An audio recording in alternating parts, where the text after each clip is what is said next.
Hello, glad to see you on my channel. I really value it. And today I want to share with you a wonderful story. It's a dramatic story that will come as a total shock to everybody. It is a really amazing story. So enjoy watching it. Aubry lived with her parents in a small town. She has never been a model girl, always thinking that she will have everything. After all, her father had said from childhood that if he had a son, he would do something for him because a girl should come to a man who has everything.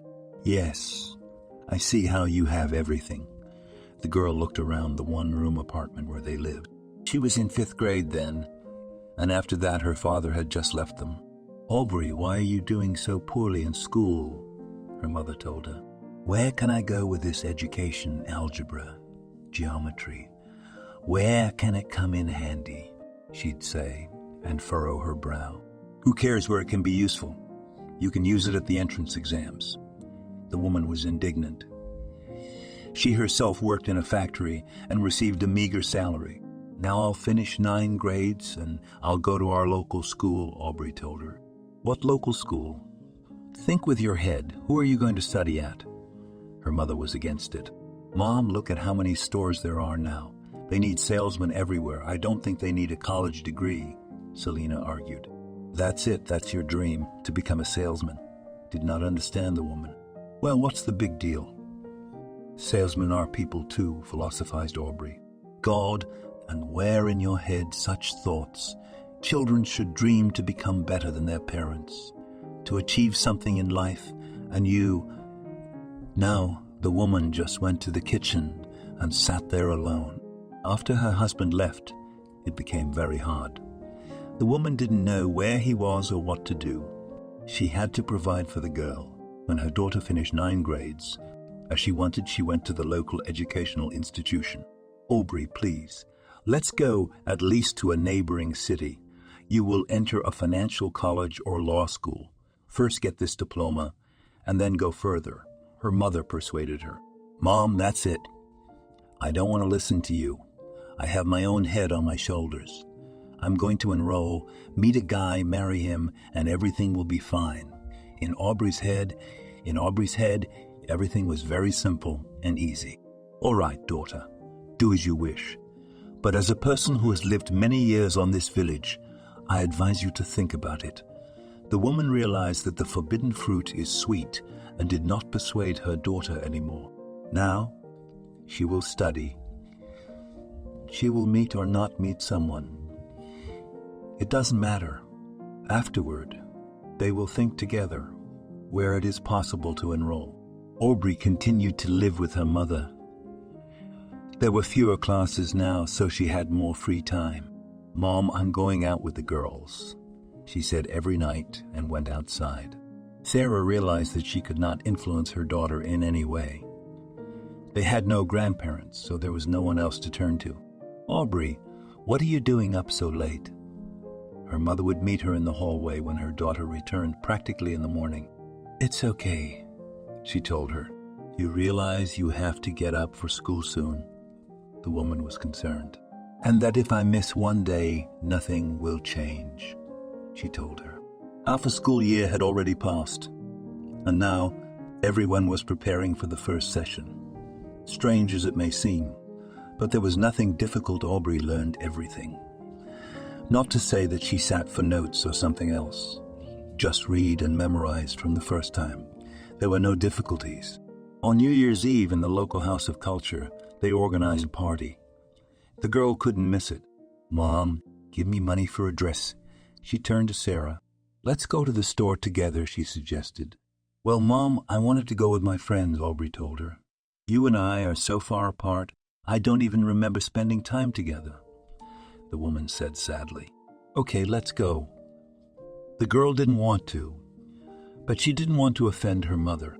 Together they went to one store, then to the second, then to the third. Why don't we go to the market?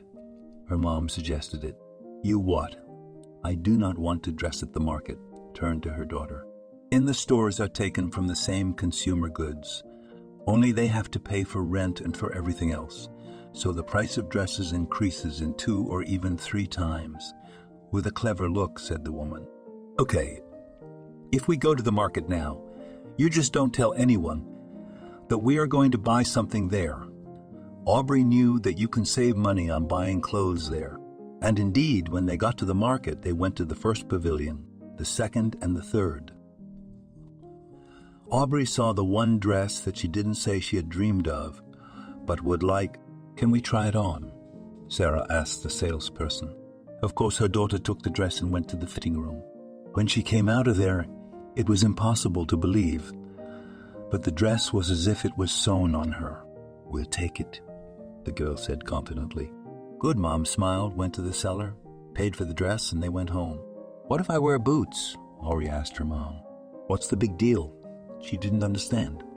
Or is everyone wearing shoes? I don't know, but I think only people your age and older are wearing shoes now, laughed her daughter. What are you saying, that I'm old? The mother raised her head. Well, Mom, don't be offended. It's okay, Aubry took her under her arm. They went home. Everything was ready for the holiday, and now the girl was going to go out again.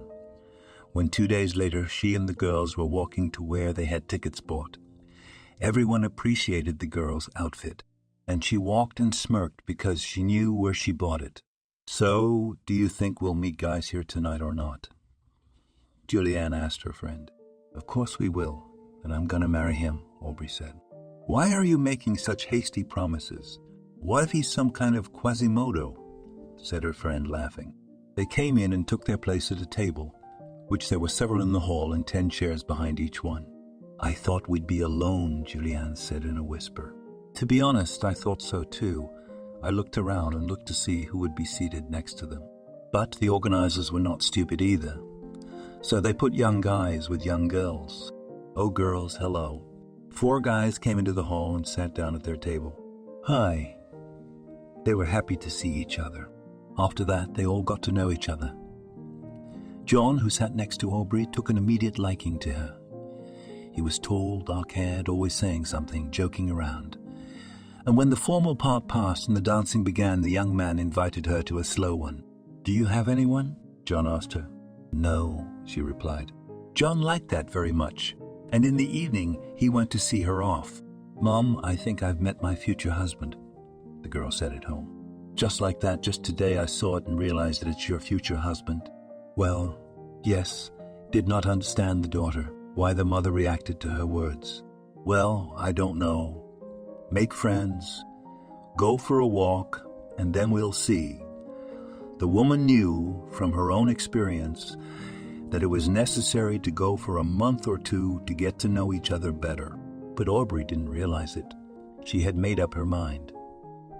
And when they went out with John the next day, she told him her assumptions directly.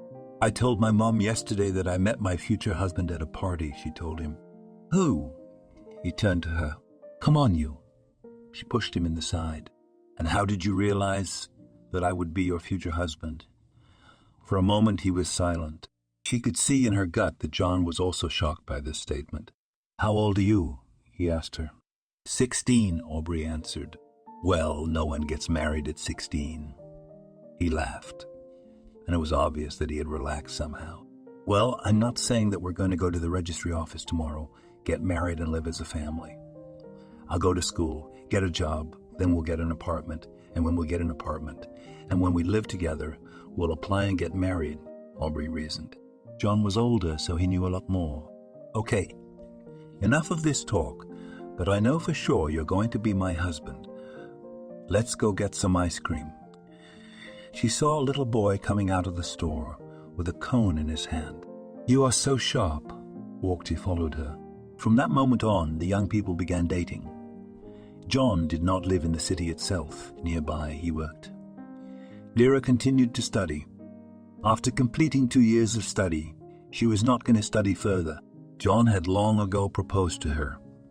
That evening, they sat at the girl's mother's house, and when Sarah heard it, she was very surprised. Well, it turns out that Aubry was right that you will become her husband, laughed the woman. I realized that when I was buying the ring, John said. The wedding was set for December, and it was still the end of summer, so there was plenty of time to get ready. Aubry, we're looking for a storekeeper at the plant. Do you want to come work? Her mom was telling her. You know, I probably won't refuse, the girl quickly agreed. That the salary is small, but the seniority in the labor nobody canceled. The mother was glad that the daughter did not contradict her. Now, while there was only preparation for the wedding, the young people really rented an apartment, began to live together. At this point, everyone found out what John was really like. Juliana, hi, come visit, called Aubry to her best friend. They'd been in high school together ever since they'd been together. Okay, wait for her tonight, her friend promised her.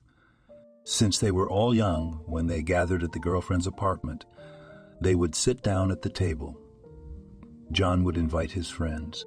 They would talk, drink, laugh. The guy played the guitar well, so there were songs.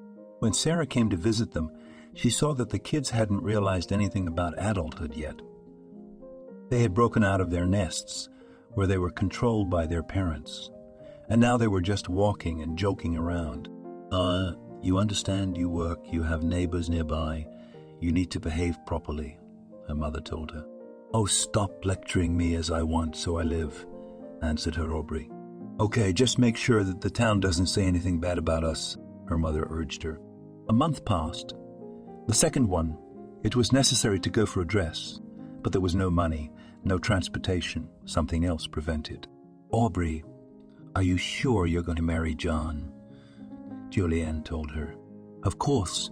She looked at her friend because she didn't understand why she was asking such questions. For as long as I've been visiting you, I've never seen anything serious. Yes, you hug, kiss, do something else. But he does not think about the family. He would like to go for a walk, go to a disco, play guitar, sit with guys. Sit with guys, said her friend. So what, I'm fun too. And I love it all too, Aubry didn't understand her. Juliana had nothing against John as a man, but she didn't see him as her friend's husband.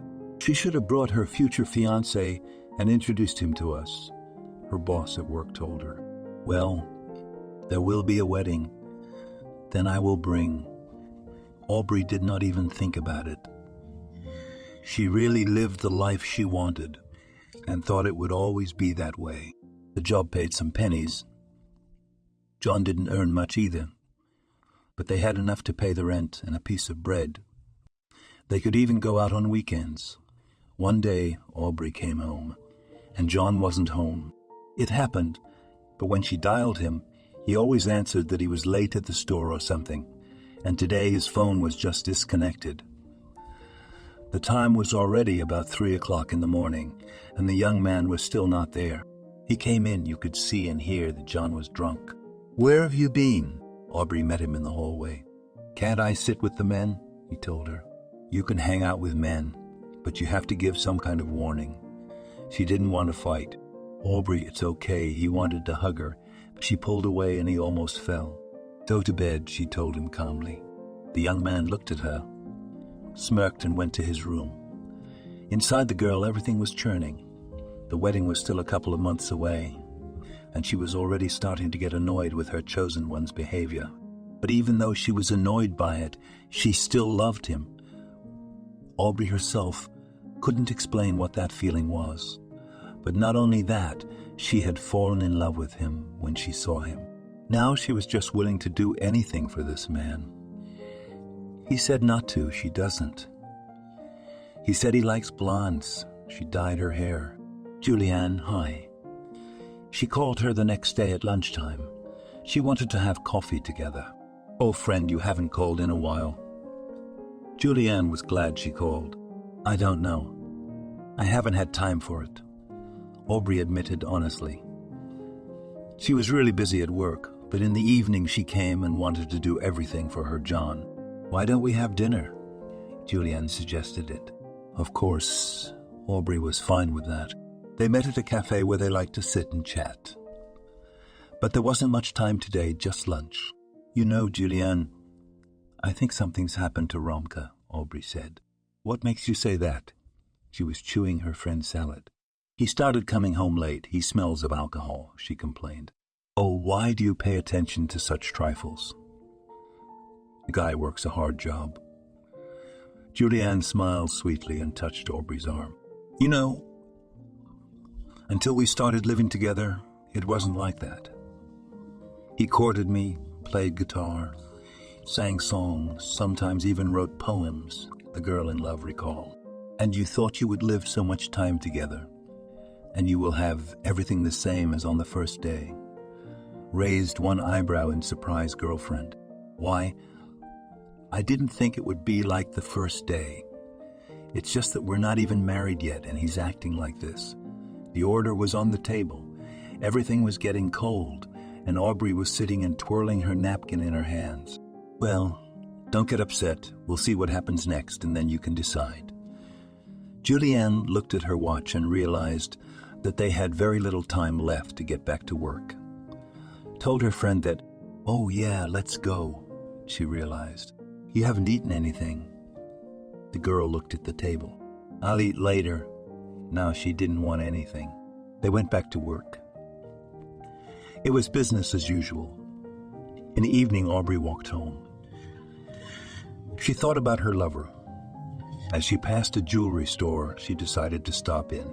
"Do you have a silver save and preserve ring?" she asked the salesman who stood behind the display case. "Yes, of course. What size are you interested in?" She had already picked up the backing of this jewelry. 21, Aubry knew, because they had already gone to look for wedding rings. Here, the consultant put a small box with a ring in it on display. First thing Aubry did was look at how much it cost, smiled, and went to the register. "Would you like a nice box for it?" the consultant asked her. "No thanks, that was fine." She knew John didn't like anything like that. She came home, started cooking dinner, waited for her lover to come home from work. But that evening he was late again. No matter how many times Aubry called, John never picked up. Tears choked her. She couldn't help it. The love inside her was so strong that she was ready to tear anyone who would get close to her young man. It was also incomprehensible to her how he didn't notice it, why he treated her like that. Aubry remembered the folk wisdom that paper will erase everything. She went to her room, took out a notebook, tore a sheet out of it, sat down at the table and began to write a letter for John. In it, she confessed her love for him, saying that she would do anything to have him by her side forever. At the end, she added that unlike him, she thought about him all the time. And today, when she was walking past the store, she couldn't help but stop and buy a present. After the girl finished, she took a plate, poured borscht, made tea, put it all on the table, and also put her letter and put the ring on top. Afterward, she went to bed. When John came in, she did not hear. It was only in the morning, when she awoke, that she saw him lying beside her. "Good morning." She poked him in the side. "Mum," he mumbled and rolled over. "John, get up," said Aubry.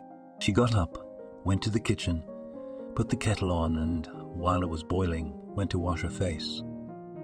After that, she made coffee for herself and her lover and put some cookies on the table. At the same time, she noticed that the plate from under the borscht in the sink, as well as the mug from under the tea. But the most frustrating thing was that her letter was in the trash. "John, get up." She came back into the room. "Why are you bothering me?" He wrinkled his forehead. It was obvious that he felt bad. "Why are you bothering me? I've got to go to work." "That's what you're bothering me for." "Get up, the coffee's getting cold," the girl said irritably. John got up. He immediately went to the bathroom, washed his face, then came out and started to dress. Aubry saw that he had a ring on his finger. "Don't you want to say thank you?" she asked him. She wanted to do it cheerfully with a smile on her face, but it didn't work that way. "What?" He turned to her. "Don't you want to say thank you for the ring?" she asked again. "Thank you." He looked at his hand. After that, he continued to pull on his pants, then couldn't find his socks for a long time. Aubry watched all this, some irritation rising up inside, but her heart said that this was the most favorite person. "Will you be late again today?" she asked him. Let me call you later. My head hurts that I can't even talk," he told her. Took his T-shirt from the chair and went into the kitchen. The coffee in the mug had long since gone cold, but the young man took a sip anyway. The girl heard him coming out of the kitchen, going into the hallway, rushed there too. "John." She didn't finish, because he had already slammed the doors. "Yeah, what's going on?" She pounded her fist against the wall. She didn't feel like doing anything, but she had to go to work too. Aubry went. She planned to invite Juliana to visit in the evening and not just sit and eat salad at the cafe, but sit and drink wine and talk about what was going on. "Should I wait for you?" she called her friend on her way home tonight. "No, you go home alone. I'll stop by my place and come back later," Juliana promised her. Aubry didn't argue. She dropped the call and headed home. On the way, she stopped at the store, bought some snacks, a bottle of wine, and now she waited for Juliana at home. When her friend arrived, they were comfortably seated at the table. The wine was poured into glasses. The kitchen was silent. "Well, tell me about it. I can see that you didn't call me for nothing," the guest said. "Juliana, of course. I realize that I'm doing wrong telling all this, but I'm so hurt and offended." She told her what happened last night, about the ring that she gave to her lover. "Look, I told you before, get away from him for a while. You've got him in a vise, he's surrounded by your love, he can't see anything else, and a man needs his freedom," Juliana said, as if she knew what she was talking about. "How can you advise? We're only 18 years old. You haven't lived or dated anyone. How do you know that?" Aubry didn't understand why she was being so aggressive towards her friend. "Well, you called me. You're telling me all this stuff." "Why?" "Just to tell me." The girl didn't understand. "Okay, I'm sorry. Just lately everyone is on edge." The landlady raised her glass, took a little taste of wine. "Now he will come home from work. He will see that you and I are sitting at the table, resting, drinking, relaxing. What should he think?" Juliana seemed to be on John's side. "That it's Friday night, it's evening. I have a friend visiting." Didn't understand what she was getting at. "Okay, now turn it over to him." The girlfriend laughed. "I don't see anything funny, and I don't know what you're talking about," she said. "Well, how can you not understand? You sit in the office at the desk. Yes, sometimes you have to do some work, walking around the shop or something else, but mostly heavier than a pen. You do not lift anything. It is done by others. And he really does physical work, after which you need to relieve stress." The girl didn't know how to explain to her friend.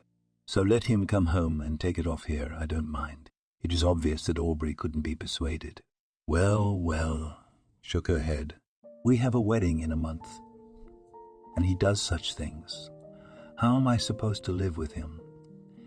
It seemed that the future bride is about to cry. "So let's stop then on this. We all told you that it's too early to get married, that you need to live, look at the person. Maybe now is the moment when you've had a chance to look around and realize." Juliana began to reason quietly. "What? No, I said I'll marry him? So I'll marry him?" She jumped up from the table. At that moment the doors opened and John entered the apartment. "Oh, hey guys. You could tell he was drunk. You've been drinking again." Aubry looked at him. "I've had a couple beers," he told her. "You drink that beer every day," she yelled. "Juliana, what's wrong that she's so wound up?" The young man didn't understand. "Do not pay attention. She has nerves before the wedding. Wanted to somehow soften the situation, friend." "What nerves? Look at him, he's drunk." The girl returned to the table and took a glass in her hands. "Yes, drunk, yes. Beer is just a carbonated liquid that quenches thirst. I don't even consider it alcohol."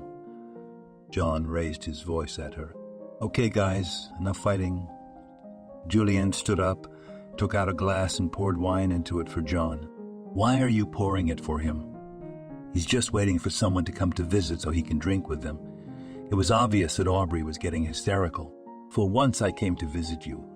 You invited me here and now you're accusing me of making your fiancé drink." Juliana stood over the table.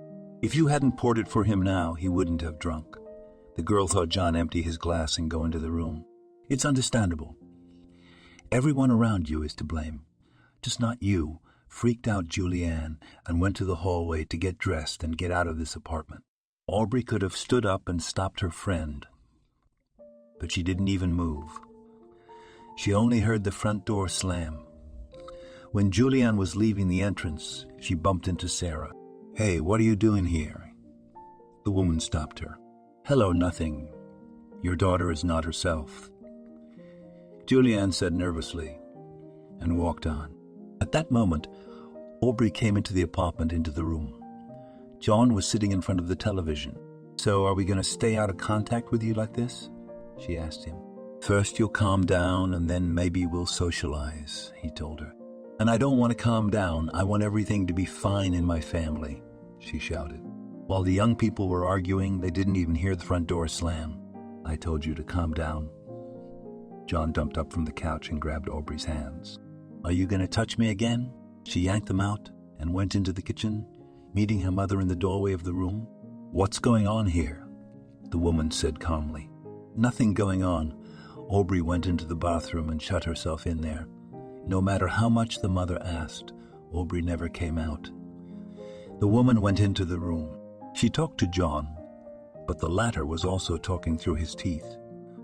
The couple hadn't spoken for a week after the incident, but as the wedding day was approaching, they needed to decide exactly what they were going to do. "Mom, will you help me pick out a dress?" she called the woman. "Aubry, are you going to marry him after all?" "Look at your relationship, nothing will happen," she told her. "What do you all care about my relationship because of all of you? I listen to you, I get nervous. Then I come home. I transfer all this to my future husband," the girl cried. She hung up the phone and dialed the number of a friend, offering her the same as her mother. "Juliana, come to your senses. I advise you to wait with the wedding," she told her. "Where do you get so many counselors from?" The girl was very nervous. She came to work. The boss saw that the employee was not in her usual state. The woman came over to her and sat down next to her. "Excuse me." She realized what the boss wanted to talk to her about. "Tell me." The woman wanted to hear what happened. "There's nothing to tell. I have a wedding, which is just days away, and I don't even have anyone to choose a dress with now." Aubry couldn't help but cry. "Do you want me to help you?" Her boss offered to help her. "Of course I don't need anything, just to look from the outside," said the girl. Together they got up, went out, and went to the store. There wasn't much to choose from, but Aubry tried on everything they offered her. "I see you've been very nervous lately. Maybe your mom and friend are right to talk you out of getting married." The woman tried to start a conversation about it. "And you're doing the same." Aubry's getting angry. "Do not be nervous now. They love you and speak as a family person and as a close friend.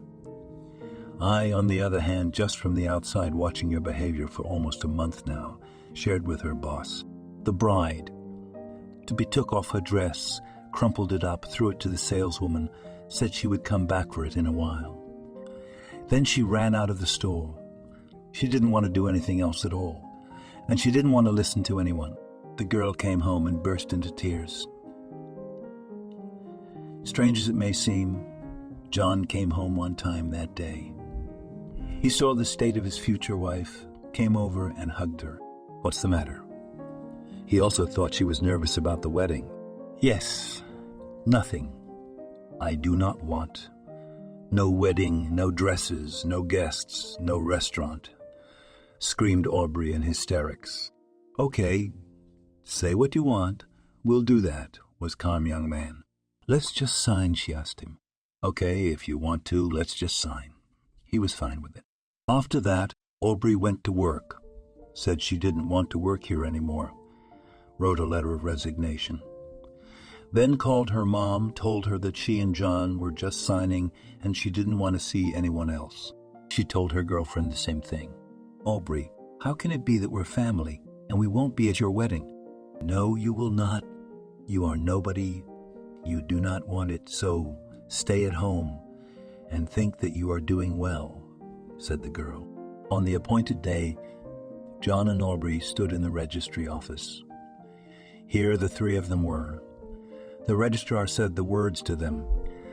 They exchanged rings, signed the paper. They were given a marriage license, and the couple walked out of the building and drove home. "John, I'm so happy," Aubry said and hugged him. He was hugging her too. Of course, all his friends had said the same thing to him about not doing the wedding, but he loved Aubry and wanted to be with her, to do all the good things for her. After she'd said all sorts of things to her friend, she'd stopped talking to her altogether. She hadn't made friends with anyone at work either, only her mom, but she didn't want to talk to her yet. Not to say that after the wedding something changed a lot, but it was as if an adult life had begun. Now Aubry was at home all day long.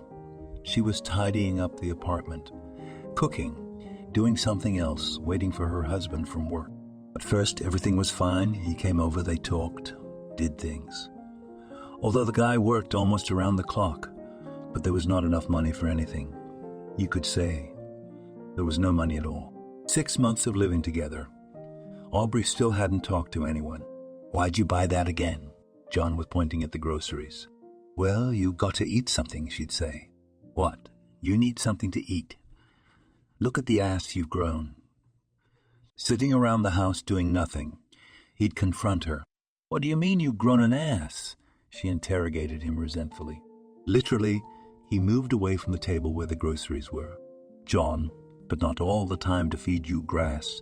You're a man. You need meat. You need potatoes. Something else." She tried to justify her spending. "So either you get a job and start earning money, or..." He stopped talking. "Either what?" She wanted to hear the end of the sentence. "Nothing." He turned away. Lately he had been drinking more and more often, not beer because he didn't have money for it, but stronger drinks. "You're at it again?" She saw that once again her husband came home with a bottle. "Piss off," he would only tell her. Sit down at the table. Pour himself a shot. Take a drink. No, Aubry had to cook something. See if there was really any soup or porridge. He'd have an appetizer. When a year of this kind of life had passed, Aubry couldn't stand it and went to her mother. Oh, the prodigal daughter appeared. Her mother opened the door for her. Aubry could smell alcohol. "Mom, are you alone?" she asked her. "Imagine not alone." The woman made a puzzled face. She hadn't spoken to Aubry in almost a year, and although they lived in the same town, her daughter knew nothing about her. She walked in, and there was an unkempt man sitting in the kitchen. A simple appetizer and a bottle on the table. "You, Mom," the girl wrinkled her nose. "What you? You live there with your John, so go to him," the woman said. "I came to you because the same thing is happening at home. I wanted to complain, and it turns out that there is no one. About Juliana, the girl knew that she had gone to work in another city about 6 months ago. Aubry went back home. She had a very strange idea in her head. She decided that tonight, if her husband came home drunk or with a bottle, she would sit down with him. What did she have to lose? He'd have less to lose. Just as she wanted. So it happened. "Hey," she came out to meet him in the hallway. "Why are you here all of a sudden today?" John was surprised. "Nothing. I'm just tired of fighting," she said calmly. "Oh, really?" he answered her, and went into the kitchen. Aubry followed him. She had some kind of soup boiled. She sliced some bread and took 2 stacks out of the cupboard. "I don't get it." He looked at her. "What's not to understand? I also want to relax and sit with my beloved husband." She said for some reason in this way, Aubry thought they were about to make up. All right, he poured himself in her a drink. They drank, started talking about something. John talked about how his job was going and everything else. Aubry thought, so this is it, the recipe for happiness. You don't have to yell, you have to do things with him together. But she'd had enough for a few shots. And then she couldn't remember anything. She woke up in the morning with a bad headache. Her husband wasn't home. The girl drank some pills, but nothing helped her. She just lay on the couch and looked at the ceiling. It seemed that even breathing was difficult. The front door opened and her husband came home. Aubry realized that it was already long past her bedtime and she still hadn't gotten up from the couch. "Sweetheart, are you asleep?" He peeked into the room. She said. "Are you sick?" he guessed. She mumbled. "Let's go fly," he told her and laughed. Today he brought cold beer in a 3-liter can. "Oh, no thanks, I don't want any." She put her hands out in front of her. "You just try one drink and then go to bed, and you'll stop hurting right away," he told her. Aubry listened to her husband, drank the glass, and indeed she felt better. "Now I understand how they become alkashes and drink every day." She smiled and went back to the couch. It could be said that such their stints continued for almost a year. Aubry slowly began to communicate with her mom. She tried to do everything for her beloved John as well. One day, he came home in a state of incoherence. "John?" His wife started yelling at him. "John? John? What John?" He looked at her. "Why are you in such a state?" Aubry wasn't quite sober either, but she was waiting for him to continue with him. "Leave me alone." He pushed her away with his hand and walked into the room. "What do you mean, leave me alone?" She followed him, but there was no use talking to him tonight. Aubry went to bed, but for the morning she wanted to continue her conversation with the young man. In the morning, when Aubry woke up, she felt as bad as she had never felt before. The girl went to the kitchen, opened the refrigerator. From there smelled something strange. The girl clamped her nose with her hand and ran to the bathroom. She threw up. Aubry went and lay down. Then she ran to the bathroom a few more times, smelling something everywhere. It smelled from the refrigerator. It smelled from the bedding. Everything was wrong. She dialed her mom's number. "Mom, can you tell me what pill I can take to stop the nausea?" she asked her mom. "Aubry, take a test. Maybe you're pregnant," the woman told her. Aubry hung up the phone. She wondered when this could have happened. She got dressed, went to the drugstore, bought a test, and more than one. When she took them, they all showed 2 stripes. "John, wake up." She came over, hugged him. "Oh, go away, I feel really bad," he told her. "John, I have news for you," she smiled. "What news?" He didn't understand. Then his wife pulled out from behind her back all the tests she had just done. "What's this?"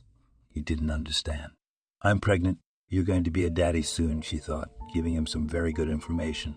"What the hell is pregnancy?" John immediately forgot about his headache. "Aren't you excited?" She was surprised. "Of course I'm not happy. We have no money in the family. You do not work. You have no education. I have a meager salary. From a penny to a penny, we survive." "What child?" They began to argue about it. The girl went to the kitchen. She was crying because she had been thinking for a long time that she was not getting pregnant. She heard her husband calling somewhere. He came into the kitchen, sat down across from her, and put the money in front of Aubry. "What's this?" She looked at him. "Don't you know what it is?" He smirked. "I see that it's money, but what's it for?" The girl actually understood, but didn't want to think about it. "Aubry, you're going to call today and make an appointment for abortion," he told her. "John, I'm not getting an abortion. It's taken this long to get pregnant, and now you want to kill this baby with your own hands." She took the money and pushed it closer to her husband. "I told you, either you go for an abortion or—" He fell silent and smiled, remembering when he had also told her. "Okay." She rolled up the bills and tucked them in her pocket. "That's better," he smiled. But Aubry didn't call anyone today, and she didn't call anyone the next day either. She told her husband that she was booked in a week, and that would still be okay. And then, when he calmed down a bit, forgot all about it. She went shopping, and the money John gave her she spent on groceries. Good groceries. She came home. She baked a fish in the oven, boiled a side dish, chopped a salad, opened a bottle of wine, set the table, and waited for her husband tonight for dinner. "What's this?" He came home. "John, let's sit down, have a drink, and I'll tell you all about it," she said. He sat down at the table, looked at the groceries, which cost a huge pile of money, and wondered where his wife had gotten it. Well, he raised his glass, they clinked glasses, drank. I didn't have an abortion, but decided to spend the money on groceries for this evening, she said. What? John jumped to his feet. John, this is our future child, please, she told him pleadingly. Look at you, you hippo. There's not enough food for you. And if you have a baby, you'll have to feed and clothe it. What do you think? I'm a double-strung man. He started shouting. My darling. She tried to stop him. No favorites. He went to the room. And from the room he came back with his suitcase. Where are you going? She held out her arms to him. Adios. He put on his shoes, walked out of the apartment. Aubry ran after him down the stairs barefoot. She cried, she begged him not to leave, to come back, but John, without even looking back, left the entrance. The girl returned home. She just did not understand what to do now, how to be. Aubry tried to call him, but he just turned off the phone. Mom, what am I gonna do? She called Sarah. What's wrong? She asked her. John left me, Aubry sobbed. He's just as good as gone, woman said. No, he won't come. He said I was fat. She couldn't calm down. What are you gonna do next? I could hear that her mother had no time to talk to her. I don't know. The rent is only paid until the end of the month. I don't have money to pay for it. I'm pregnant. I can't get a job. Aubry ranted. If you want, you can live until the end of the month, and then you can come to my place. After these words, my mother just hung up the phone. The next day, Aubry started calling all the organizations that were listed in the ads. Somewhere a salesperson was needed, somewhere a cleaner, but when they found out that she was pregnant, Aubry was rejected. Only one place agreed to hire her, but the pay was so high, the girl just chuckled. Hello, I called you on the ad. She came to the school cafeteria, where she could be hired to wash dishes. Yes, come in. Showed her where to go. And then they agreed to accept her only on a contract. But the girl was happy about that too. She packed her things and moved to her mom. Now she lived with her. And she still continued to drink. And what was interesting was that the woman's drinking companions changed very often. Aubry, come with us, a drunk Sarah yelled at her. Let's go.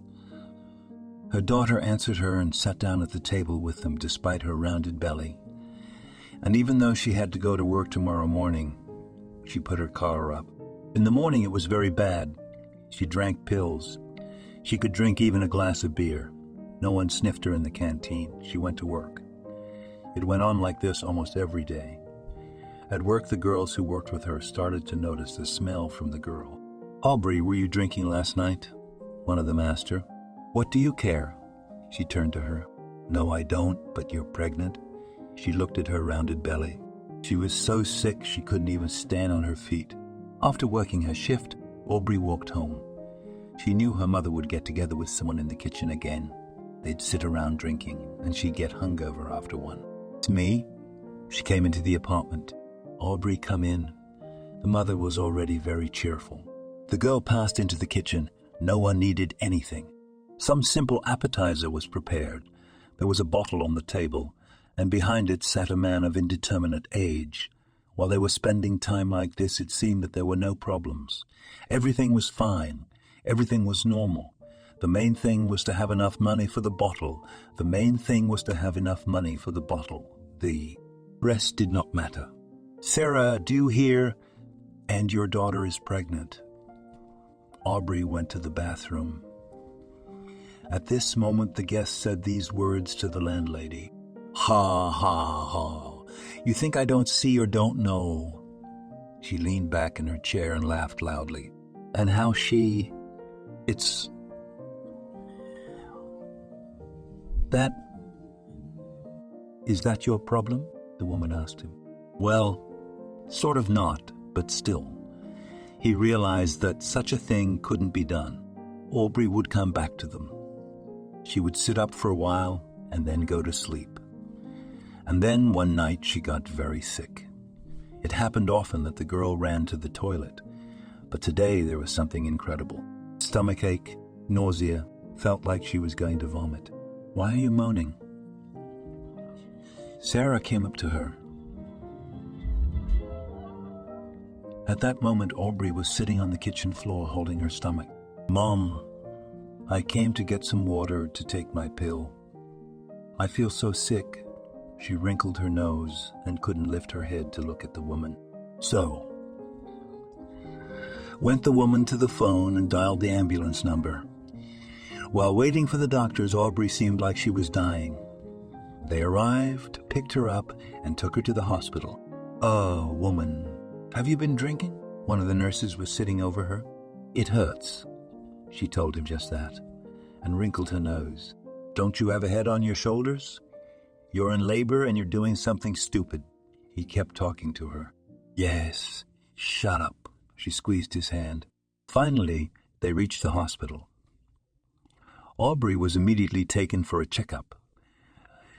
Everyone could smell her odor, but they didn't talk about it because they had more important things to do right now. Her water broke at home, so the doctors knew that she would go into labor any minute. And indeed, it went very quickly. Aubry felt a very strong pain, and then abruptly it stopped. The girl was lying on the chair. She threw back her head and closed her eyes. She couldn't do anything else. "Hey, Mom, why are you lying down? Come on, go to the room." The midwife held her hand.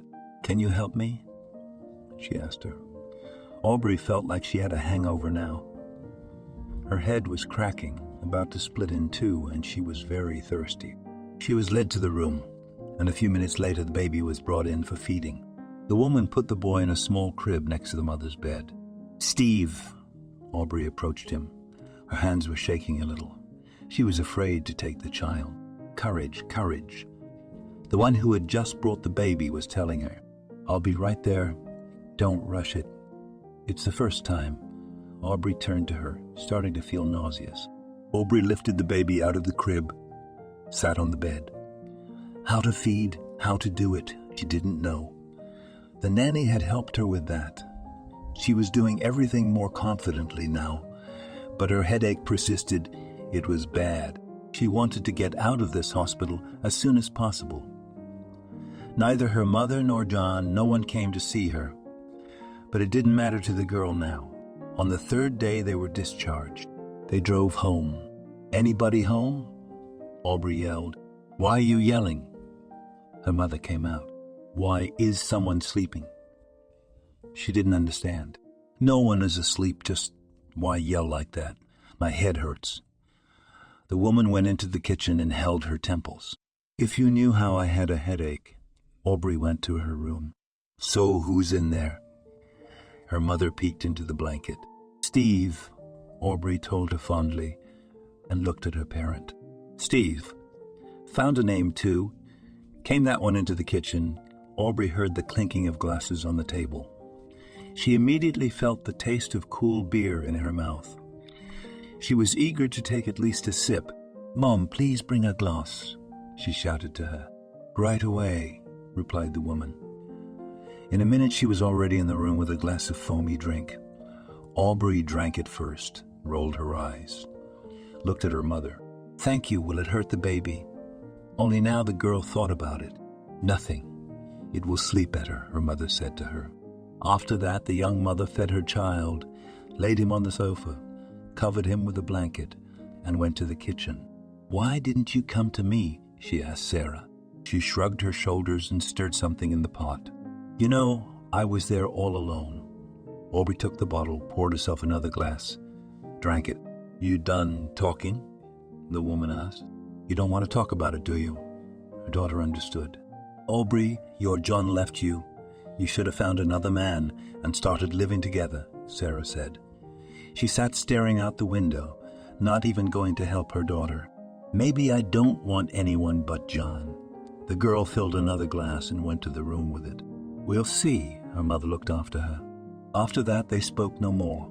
The boy was strong. Even though he was born a couple weeks premature, he was growing up and his mother and grandmother didn't do much with him.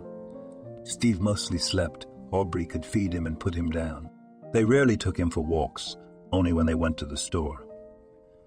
That's mostly how the women gathered in the kitchen. The only thing that changed was the men, who had no one to drink with and nothing to drink on. We have to go to the education department to write an application for a kindergarten, Sarah told her daughter. Oh, what kind of kindergarten? Look how small it is. They were sitting in the kitchen again. Small. Not small, but it will be easier this way.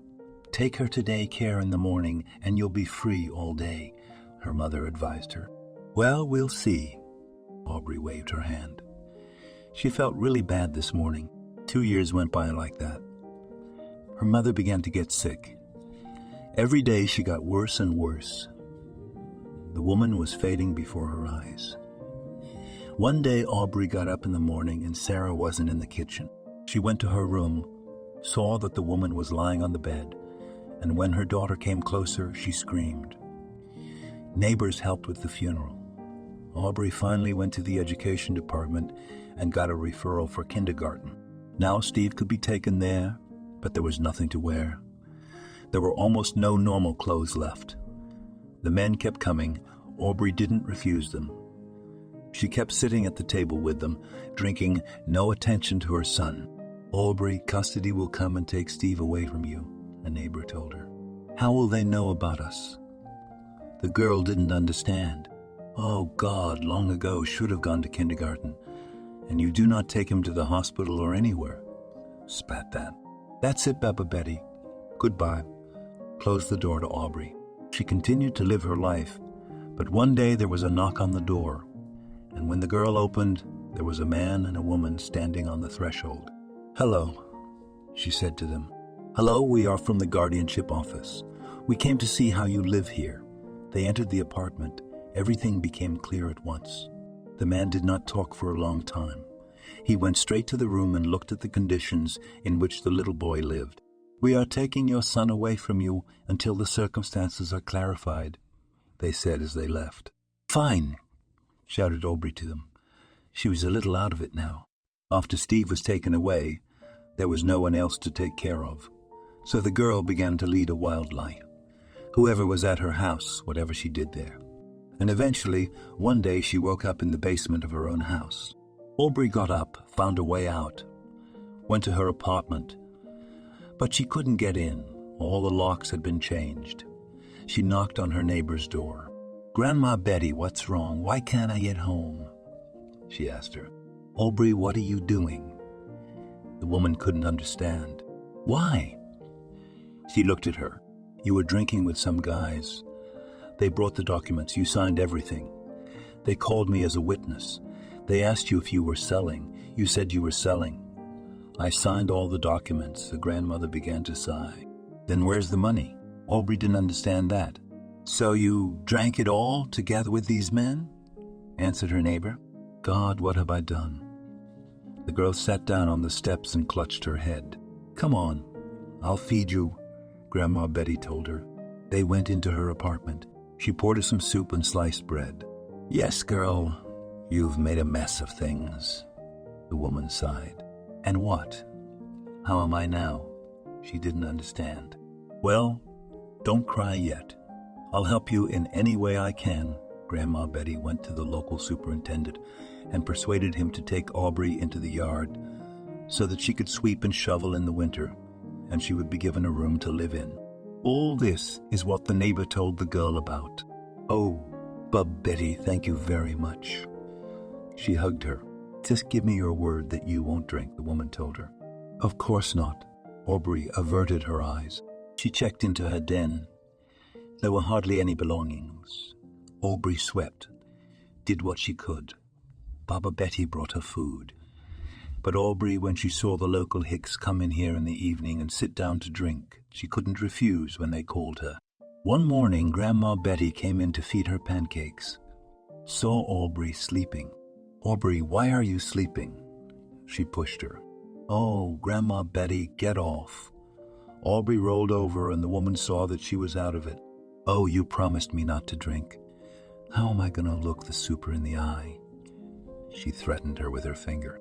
I don't give a damn about you, about your manager. about all these brooms and leaves. The girl said in a rough voice, "Nobody will keep you here if you want to get up and go away," said Grandma Beatty, and went to her house. She realized that a man who wants nothing, there is nothing to help him anymore. Aubry didn't think long. She got up, put on everything she had, and went out. Today she joined the same homeless hobos who had treated her to drinks yesterday. "Well, Aubry, hi." They saw her. "You got me fired from my job, so I'm gonna stay with you for a while," she told them. "Of course not," she said.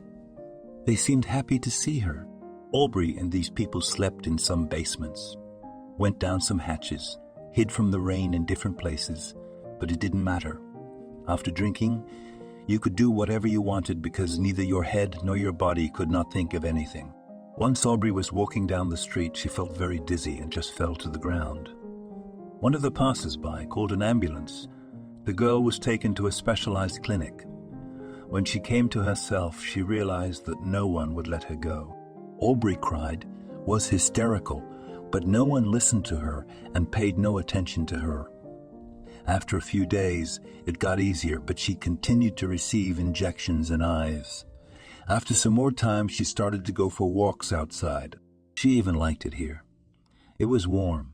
They fed her. She made new acquaintances. "When will I be discharged from this hospital?" she asked the nurse who was walking in the corridors. "When they see that you are better, maybe some of your relatives will come to get you," she said. Time passed, but Aubry was never released, so she decided to run away with a few other people. After this act, there was nothing to do, so Aubry joined the other homeless. She had no papers, no nothing. "What do you do here?" she asked the men and women who lived in some wooden barracks. They were all led by a man who wanted to help these poor people. "Nothing, we work. Some pick leaves, some paint fences. But we are fed here, always hot food," they told her. And who to ask if I could stay here or not, Aubry wanted to know. She was shown, told. She eventually stayed to live and work in this house. And indeed, a hot meal was brought in every day. Aubry began to get a little better, but some time passed and she met her old acquaintances again. "Oh, Aubry, you're getting better," they greeted her. "Stop saying that. I have a baby and I want to give it up and get it back." She really wanted to do it, but she didn't know how. "Come with us," they beckoned her. "I don't even know." But the craving for alcohol took its toll, and Aubry was back in some basements, dungeons, and heating ducts. She drank whatever they gave her. "Wow." I recognized the old Aubry. One of the men put his arm around her shoulders. "Get off," she deflected from him. Now she was no longer with those other homeless people, where they were fed and warm and dry. And with these ones, there was no urge to socialize, not even to drink. Now she was thinking about the son that had been taken from her. "I need to find the child." She shook one of her entourage by the chest. "What can I do for you? Do you have any papers?" he told her. "I got nothing," cried Aubry. So she decided to go back to the barracks. "Mike, hello." She came back to the place where she'd been living before. "Oh, she's back." He saw her, puckered his lips, and turned away. "I need your help," Aubry said. "Well, I'm listening." He folded his arms across his chest. "I realize how low I've gone, but I've been disenfranchised and my child has been taken from me, and I'd like him back," she said. "What's that got to do with me?" The man didn't understand. "Help me do the paperwork," she asked him. "I don't know. I'll ask some people. I'll try. If I succeed, I'll help you. And if not, then..." He stopped talking. "Okay, please, I'll owe you my whole life." She wanted to hug him, but Mike wouldn't let her. Aubry sat down on the bench. She just sat there staring at one point. "So, what are you sitting there thinking?" Another woman came up to her. "I don't know. I'm young and I've ruined everything for myself," Aubry said very quietly. "What does Mike say?" I wanted to know. "And what he says, he promised to help, but there are no acquaintances, and it is unlikely that anything will work." Aubry did not believe in anything. So, to get the child back, there is a lot to do: to have an apartment, a job, a steady income, advised her woman. And what? You think I can't do all that? Aubry jumped up from the bench. I don't know how you can get anything out of something like that. The woman smirked. Aubry stood up then and definitely decided that she needed to find John's ex-husband. She didn't know where to look for him, but she went to friends somewhere, asked around to acquaintances. Aubry managed to find out that John had long ago left for another city because he didn't want to live here and remember what had happened to him. Aubry remembered that she and John had gone to a neighboring town and he had friends there. She figured that was where he could have easily gone there and settled into a new place. Mike, hello. She came to him again. Well, hello. He looked at her. Did you get anything? She asked him back. No, he answered her. You have to wait a little longer, either. I see, okay, I'll do that then. She turned around and walked away from him. Where are you going? The man asked. It didn't matter. She walked at Aubry's quick pace. She needed to get to the neighboring town by any means necessary. But how to do that she didn't know. To buy a ticket she needed a passport, which she didn't have. So the girl decided to take a chance. She got on without a ticket, thinking maybe it would work. There were only 5 stations to go through. 1, 2, 3 were behind her. Aubry hoped she'd get a free ride to where she wanted to go. But it wasn't that simple. A few kilometers before the final station, the conductors entered the car. Your ticket? A woman approached Aubry. She sat with her head down as if she were asleep. Girl, your ticket. The woman poked her in the shoulder. Oh, what? Aubry decided to play it off. Your ticket, she said again. You see, I don't have a ticket. My child was taken from me. I have to get it back. Aubry started muttering something to herself. I don't know anything.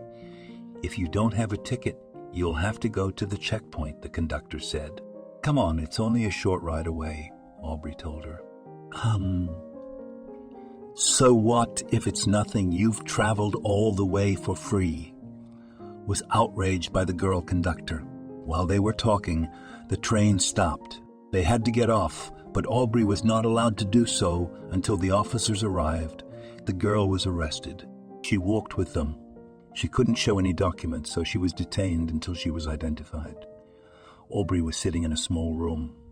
She said who she was, why she was coming here, but she couldn't prove anything, just words. What? You think an ex is going to help you? Look at yourself, the staff at the police station told her. What do you care if he helps or not? The main thing for me now is to find him. She knew where to go. We can't just let you go. You have to pay a fine, one of the young men told her. Will this do? She pulled out a gold wedding ring from somewhere. It was all she had left of value. She kept the jewelry as a memory of John. Is it okay? He turned to his friend. Yep. The man walked over and took the ring from the girl. It wasn't profitable to keep her there anyway. So the guys decided to just let her go. Aubry walked out of the building. She had a rough idea of where she needed to go, headed in that direction. On the way, she met a group of people sitting in a bus stop. They were drinking some kind of drinks and talking loudly. Hi, she approached them. Yeah, come on in. One of the people smiled with a toothless mouth. Can you tell me where this place is? She told him the name. Oh, and why would you want to go there? They don't even have garbage there. All the cooks take it home. The other one started laughing. My ex-husband works there, she said. Yeah, and I have a wife. They continued to mock the girl. What are you laughing at? It's true. Aubry was hurt that she wasn't taken seriously. All right, come on in. You got any money? Asked her the man who had invited her here. No. She shook her head. Okay, here. He handed her some kind of bottle. Thank you. She took it from his hand. Aubry didn't get anywhere that night because the company went first to one place, then another, and so on until morning. The next day, Aubry was dragged back by her new acquaintances to some event. A band was playing, and there was a small buffet to eat at. Come on, Robert tugged her along. Yeah. She couldn't keep up with him. Tonight promised to be fun. The guys had packed a lot of stuff with them. Wow, wondered the girl. And you thought? Her new acquaintance winked at her. Aubry enjoyed walking with this company, but needed to finish what she had come here for. Sure, she didn't want to part with those who had treated her so well, but she didn't want to forget about the baby either. Robert, I should probably leave, she told him. What's the matter with you? Aren't you happy with us? He told her. Why not? It's just that I have to finish what I started. She doubted that she would be able to do anything. It wasn't the first time Aubry wondered if she could start a normal life without the help of professionals. How to stop drinking altogether, to enter a normal life, to make John believe her and help her. Now the girl was rethinking it again. The next day, when Robert and his company were going somewhere, Aubry didn't go with them. She already knew where John was. Of course, it wasn't certain, but it was necessary to verify the information. It was a shame she didn't say goodbye to Robert, but that could be done at any time. That day, John, as he was leaving his wife, felt very bad. He realized that he was making a wrong step, but he could no longer return, because pride did not longer return, because pride did not allow. The young man continued to work. He did everything so that he could forget and not think about what had happened. John, you were always so cheerful. The soul of the company, his friend told him. And now you're not, he asked him. Of course not. Look at you, bored, sad, silent all the time. The guy was playing him. You see, when I met Aubry, I realized that this is my destiny. This is my woman. And from the first moment I saw her, I knew she was going to be my wife and the mother of my children. And then it started, John said. Yes, it often happens that the family breaks up only because of this, shook his head comrade. They talked for a long time.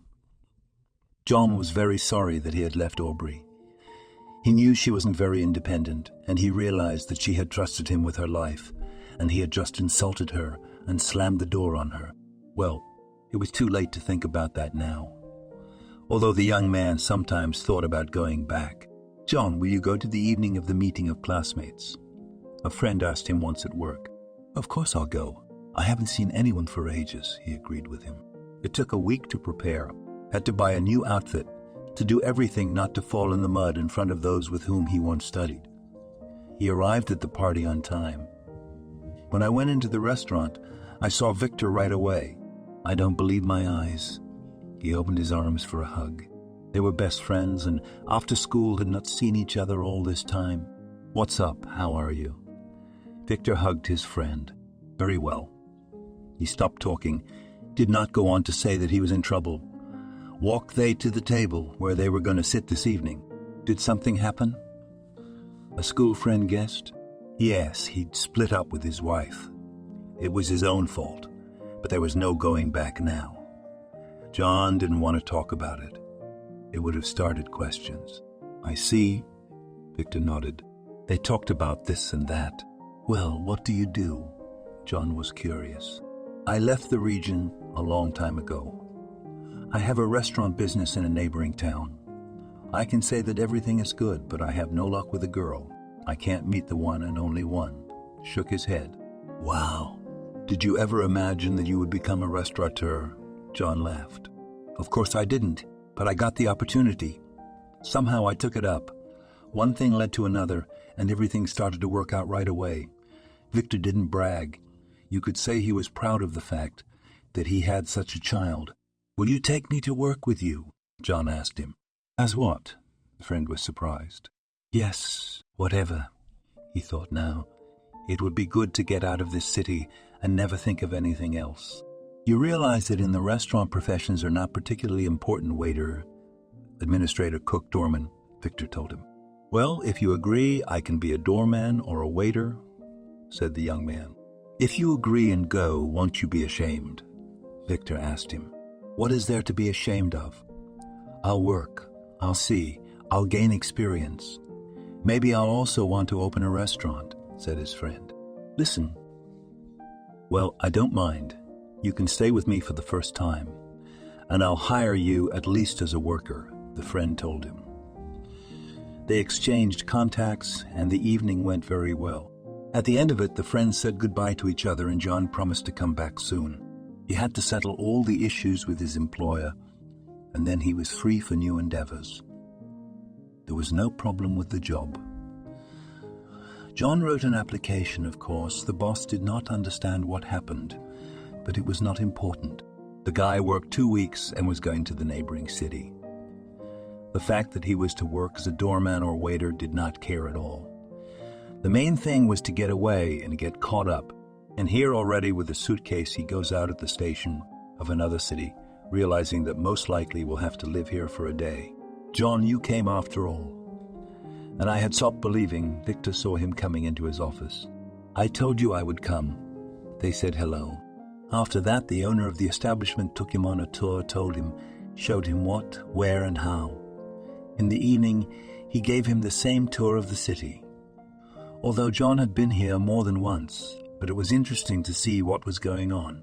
Then they bought a bottle and went to Victor's house to visit. Until very late at night, they sat at the table, talking, drinking, telling each other how all these years had passed. Well, do you agree to work for me? Before going to bed, Victor asked his friend. Of course I agree, we agreed, he replied.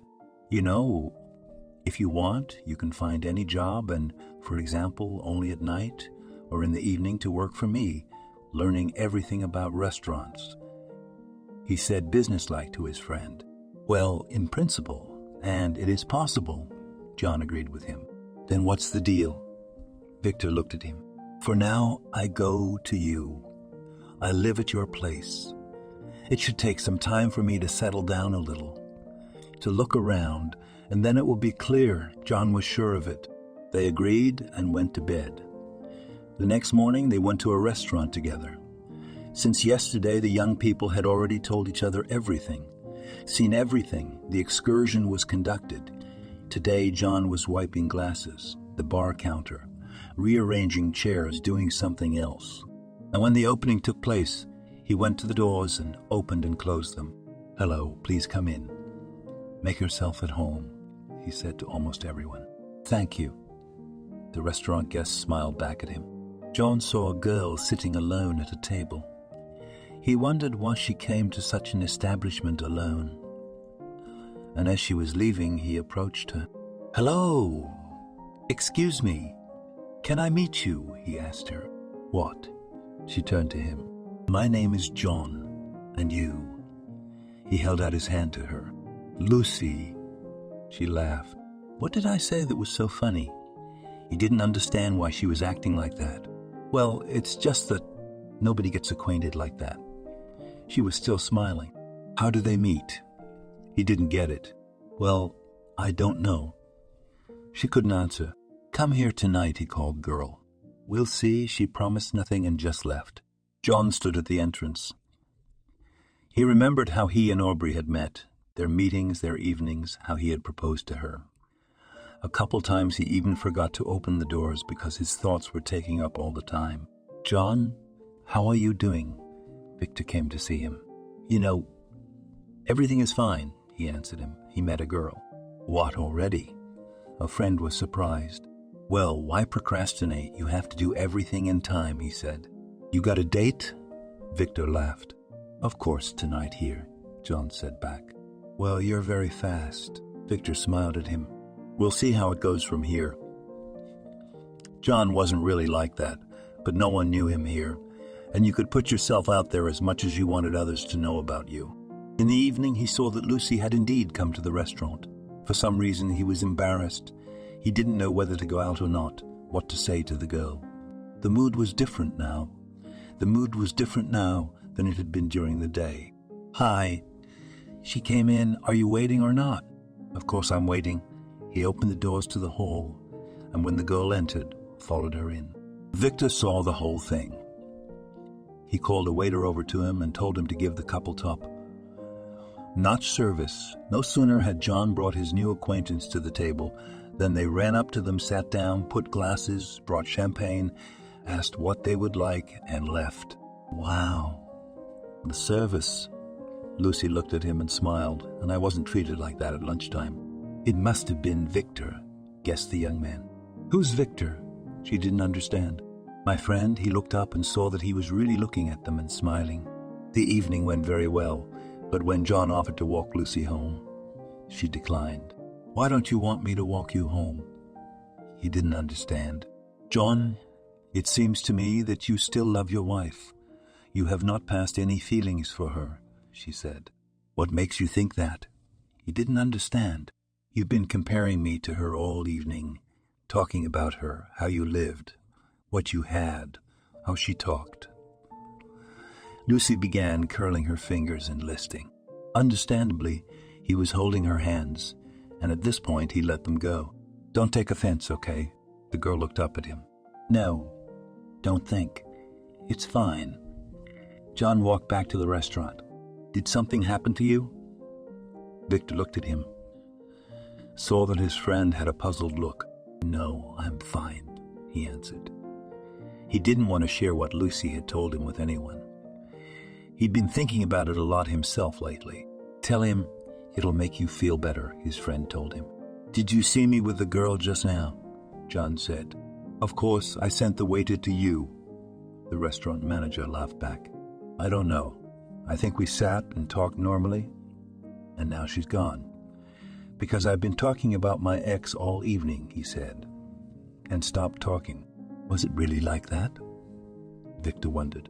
"Well, maybe somewhere compared with someone said something. Maybe she herself asked." John paused again. "Well, and often you really think about her." A friend wanted to help John as much as he could. "You know, I haven't told anyone this, but I'll tell you, I'm so ashamed. I left Aubry when she was pregnant. I yelled at her. I told her to leave. I packed up and left. And now I regret it. I think she should have given birth a long time ago, but she doesn't call. She doesn't write. She doesn't ask for any help. I don't know anything about her at all. And you know, I don't think I'll ever find anyone like her again." John bowed his head as if he was going to cry. "Hang in there." Victor slapped him on the shoulder. "Now get ready. Go to your town and look for your Aubry. You two come here together. You'll be fine." "How can I do that?" "She won't forgive me, because I hurt her so much then." It was about 1.5 years after the breakup, but John listened to his friend. He got on the train a week later and went to his hometown to find his ex-wife there. The first thing he did was to go to her mother's house, but no one opened the door for him there. He rang the doorbell of his neighbor. She didn't open the door either. Then John decided to look for Juliana, but she was nowhere to be found. Hands down, there was nothing to do, and the young man went back to where he came from. "How are you doing?" Victor asked him, who was worried about his friend. "I haven't found her." He waved his hands. "Maybe she had gone somewhere else too," he suggested. "I can't tell you anything about that." The guy kept working. He did everything, even what he wasn't asked to do. Victor was glad that he had such a good, sympathetic friend. One evening, after a big banquet, having stood doorman at the door, John came to the hall to help the waitress girls collect the trash. Everything. The rest. "Come on, don't piss yourself. I'll throw it away myself." He picked up 2 huge bags of miscellaneous trash. "Oh, John, thank you. You're always so thoughtful," they told him.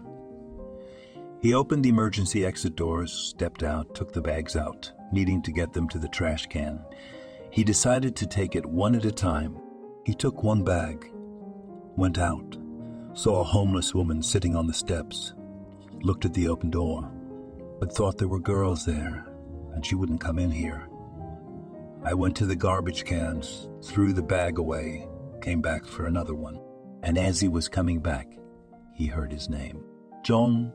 He turned and looked at the homeless woman sitting on the steps. Aubry. He was stunned by what he saw. "Yes, it's me, your ex-wife," she said with a bitter smirk. "It can't be.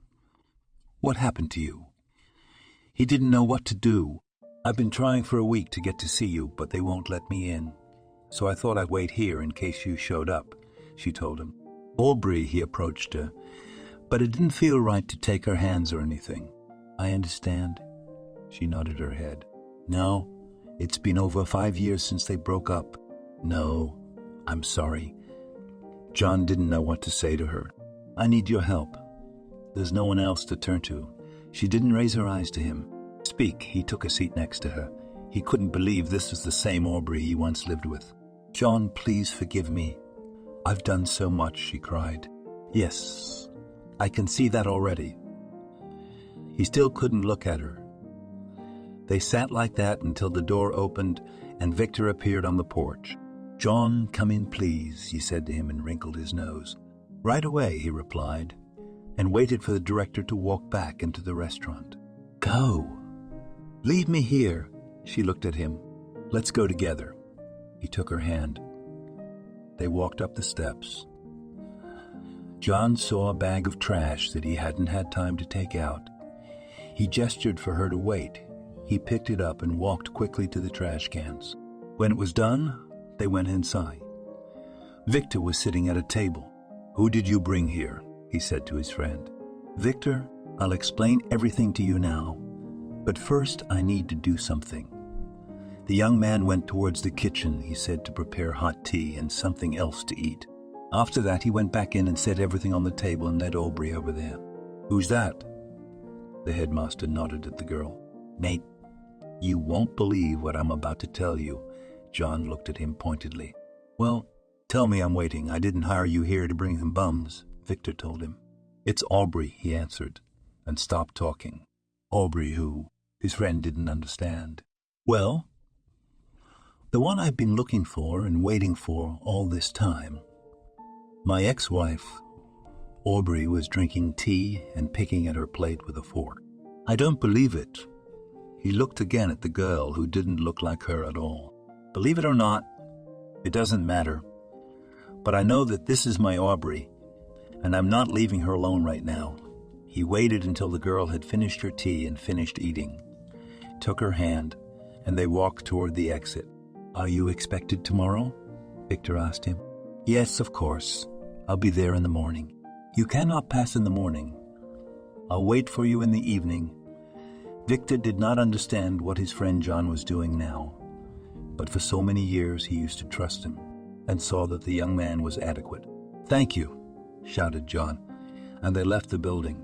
The cab driver didn't want to take Aubry for a long time.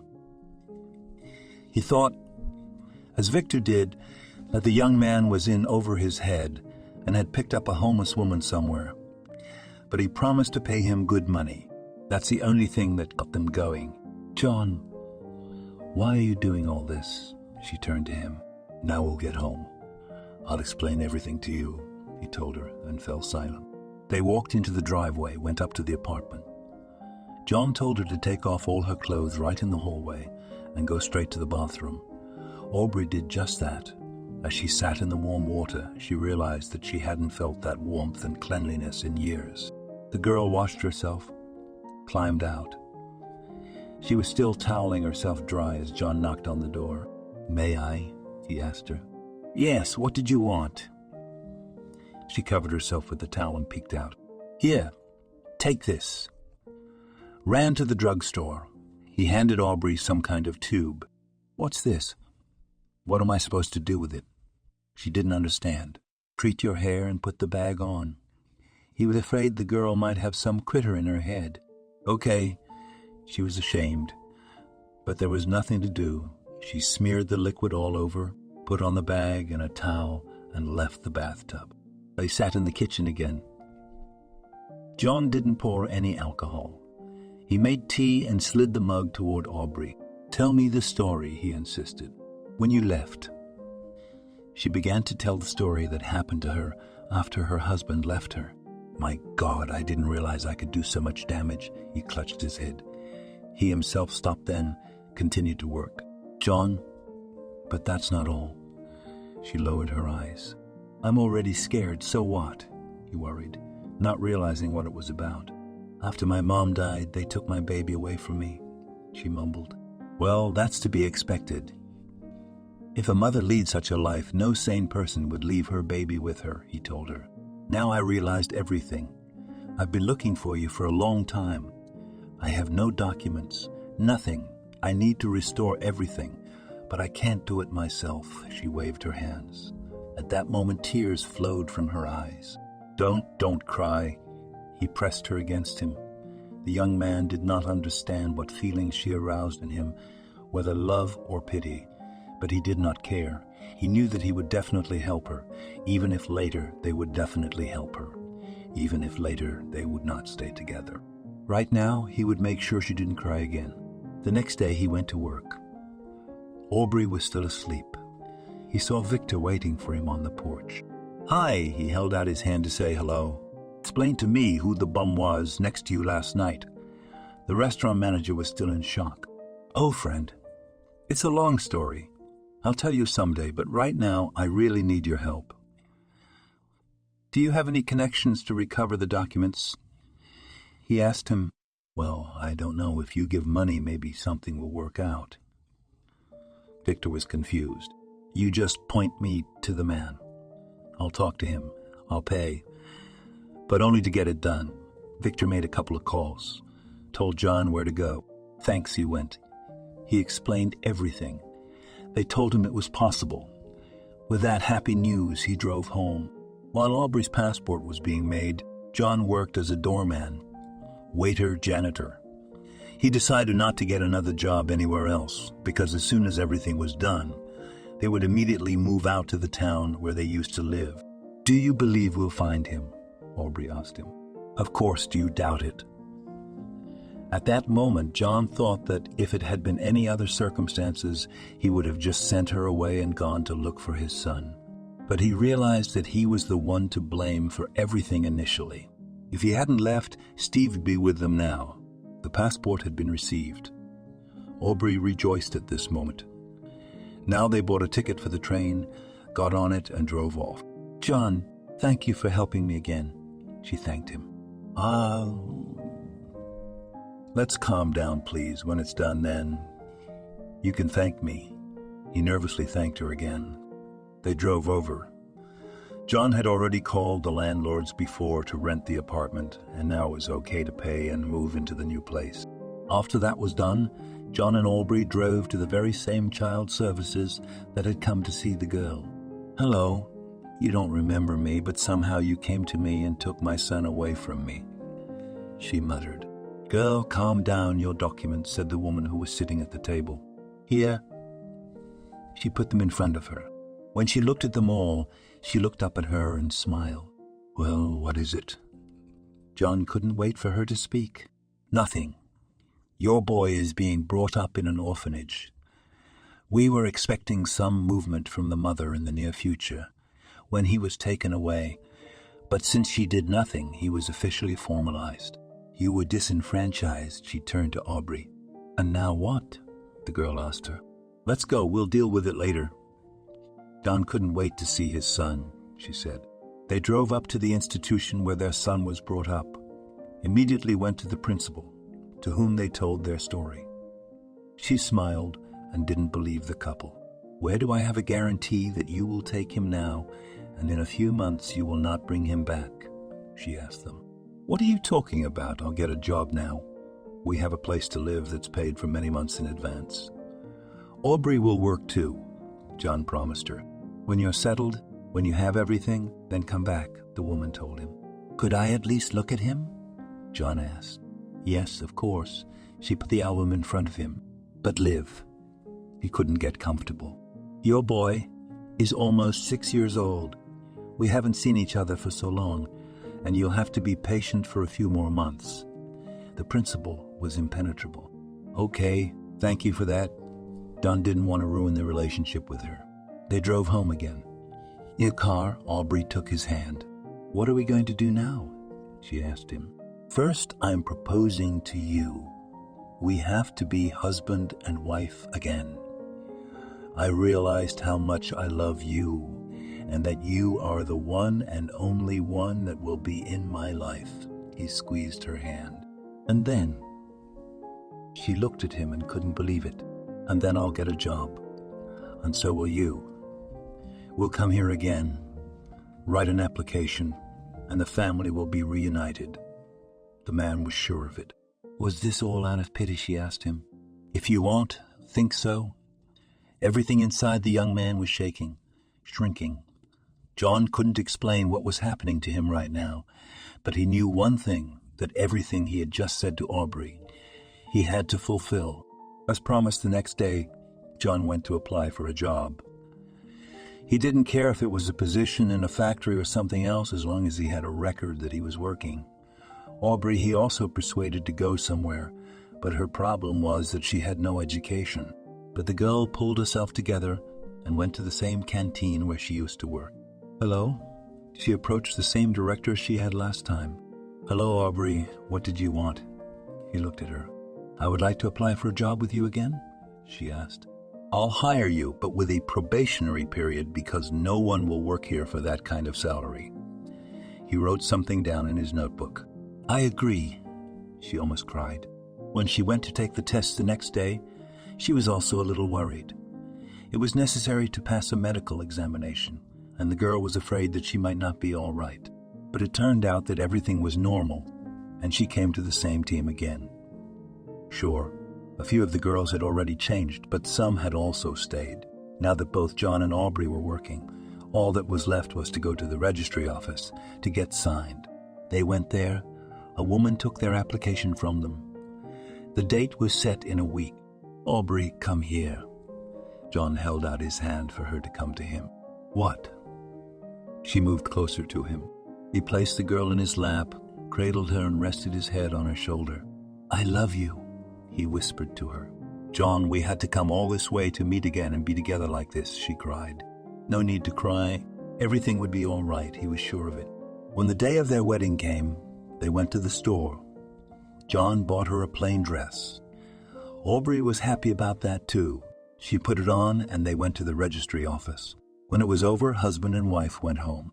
"Tell me, are you happy?" he asked her. "Thank you for everything. I understand that you want your son back, and you feel sorry for me. But you didn't have to do all this if you don't feel anything." She kept crying and crying. "Stop this talk already," he hugged her again. And then they went to the orphanage again. Now that they had already written the application, and it was explained to them that they would come with an inspection, and only then would they consider the application. John and Aubry were allowed to see their child. "Steve, come here," squatted down John and called out to the boy. "Aye." The boy came up to them. "Are you going to live with us?" asked him, and the man smiled. "And who are you, my daddy?" asked Steve. "Yes, and this is your mom," he pointed to Aubry. "Where have you been for so long?" he almost cried. "Come on. We'll talk about this later. We'll come get you soon, and we'll all live together," John promised him and gave him a big hug. After that, John and Aubry went back home. They hardly talked about anything. She was embarrassed, and he didn't want to yet. After that, all that was left was to wait for the commission and everything else. The women arrived 3 days later.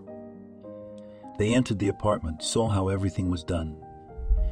And even though it was rented, but for a long period of time. So after checking everything that the child needed, they wrote something in their papers, smiled, and left. "And what do you think? They'll give us our son now?" Aubry asked her husband. "Of course they will." "Stop worrying," he hugged her. "John, you're not going to leave me." She wouldn't look up at him. "Yes, of course I won't leave you. I've been looking for you for so long. And now that I've found you, we've done everything. Do you think I'll leave you or not?" He pressed her to him and pressed her to him and pressed her to him. At the same time, he didn't forget to kiss her. "I'm sorry for everything again," she told him. It was okay. He was there for her again, and they had a real family again. Not 3 weeks later, they got a call from the principal at the orphanage. She invited them to a meeting. How happy the mother and father were when they were told they could take the child. But so far they were not given him for adoption, but were only allowed to formalize guardianship. But even that was welcome news. "Steve, let's go home." John came up to him. "Dad," he threw himself on his neck. Together they drove home. Aubry was cooking something in the kitchen. Her body was still reeling from all the things she had done for so many years, but she was holding on very tightly and trying not to. "What's in the glass?" John came into the kitchen. "Juice," she answered quickly. "Are you sure?" John walked over and tasted it. "I swear to you that it won't happen again in my life." She turned her back to the stove, and the man came up behind her. "Don't cry, please. Every tear you shed hurts me deeply. I hold myself responsible for everything that has happened to you and my son." He kissed her again and again and pulled her close to him. "Dad, Mom, are we going to the amusement park?" A boy came into the kitchen. "Sure, and to the zoo, and to the amusement park, and wherever you want to go, we'll go everywhere, John." As soon as he remembered what had happened in all these years, while he was not with them, very much blamed himself. Now, if you compared the previous family they had and the one they had today, it was like heaven and earth. Of course, Aubry needed time to recover, but she tried hard. Now the girl from her paycheck bought herself a new dress, some groceries, cooked dinner, and waited for her husband to come home. She was afraid that she might do it all over again, like the last time she did it. "What smells so good?" A man came home. His mom had prepared a holiday dinner and set the table, greeted by his son. "How long have I waited for this?" He hugged him and walked into the room. Aubry looked at him and smiled. When she got involved with the bums and was different, she couldn't even imagine that things could go back to the way they were. And now he was holding her in his arms. "How thin you are," he was telling her. "That's not what you used to say," she laughed. "Aubry, let's not remember what used to be." He couldn't even think about it, let alone talk about it. Now the family didn't live as richly as he would have liked. But they had everything from love to being well off. Every day they played, laughed, went for walks, whatever they did. "Going to Victor's this weekend," John said. He was holding his son in his arms. Would he say anything? Aubry was worried. She remembered the way he'd looked at her when he'd first seen her. "You what? That's a golden man." Again and again he kissed her. "I believe you, and I don't want to lose you again." John saw tears appear in her eyes again. Aubry kept thinking he'd taken pity on her, washed and warmed her just to get the baby back. And now that he was with him, he'd just leave her. "That's good." He pulled his wife to him. "Steve, get ready," laughed the father at his son. "I'm ready," said the boy in the hallway. "Aubry, are you okay?" He peered into the room. "Ready?" She came out wearing jeans and a sweater. "Son, look how beautiful our mom is." He couldn't take his eyes off her. "Yes." And together they hugged Aubry and she cried again.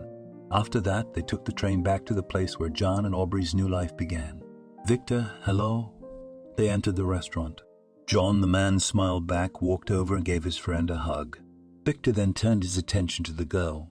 "Here, meet my wife, Aubry, and son, Steve." He introduced everyone to each other. "A pleasure." The man smiled.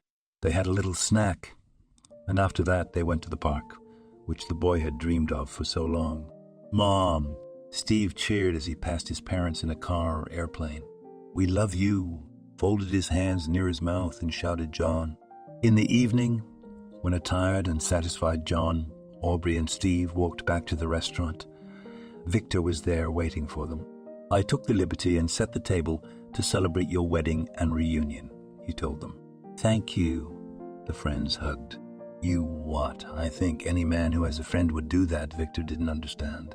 At that moment, John realized that he didn't believe in the man's sincerity as much as Aubry did to him. After that, he approached, apologized.